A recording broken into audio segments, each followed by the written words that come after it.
ನಮಸ್ಕಾರ, ಆರ್ಫನ್ ನ್ಯೂಸ್ಗೆ ಸ್ವಾಗತ. ಗದಗ ಜಿಲ್ಲೆಯ ಸಿರಹಟ್ಟಿ ತಾಲೂಕು ಬೆಳ್ಳಟ್ಟಿ ಗ್ರಾಮಕ್ಕೆ ಪ್ರತಿನಿತ್ಯ ಸುತ್ತಮುತ್ತಲಿನ ಹಳ್ಳಿಯ ಜನರು ಅಗತ್ಯ ವಸ್ತುಗಳಿಗಾಗಿ ಬೆಳ್ಳಟ್ಟಿ ಗ್ರಾಮಕ್ಕೆ ಬರುತ್ತಾರೆ. ಅದರಲ್ಲೂ ಹಬ್ಬ ಹರಿದಿನಗಳಲ್ಲಿ ಜನಸಂಖ್ಯೆ ಹೆಚ್ಚಾಗಿರುತ್ತದೆ.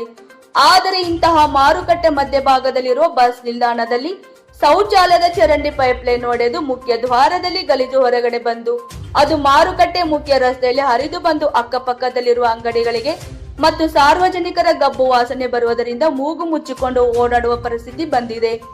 ಗ್ರಾಮದಲ್ಲಿ ಸ್ವಚ್ಛತೆಗೆ ಆದ್ಯತೆ ನೀಡುವಲ್ಲಿ ಪಂಚಾಯಿತಿ ಅಧಿಕಾರಿಗಳು ಹಾಗೂ ಕೆಎಸ್ಆರ್ಟಿಸಿ ಅಧಿಕಾರಿಗಳು ನಿರ್ಲಕ್ಷ್ಯ ವಹಿಸುತ್ತಿದ್ದಾರೆ ಎಂದು ಗ್ರಾಮದ ನಿವಾಸಿಗಳು, ಸಾರ್ವಜನಿಕರು ಅಧಿಕಾರಿಗಳ ವಿರುದ್ಧ ತಮ್ಮ ಆಕ್ರೋಶವನ್ನು ವ್ಯಕ್ತಪಡಿಸಿದ್ದಾರೆ.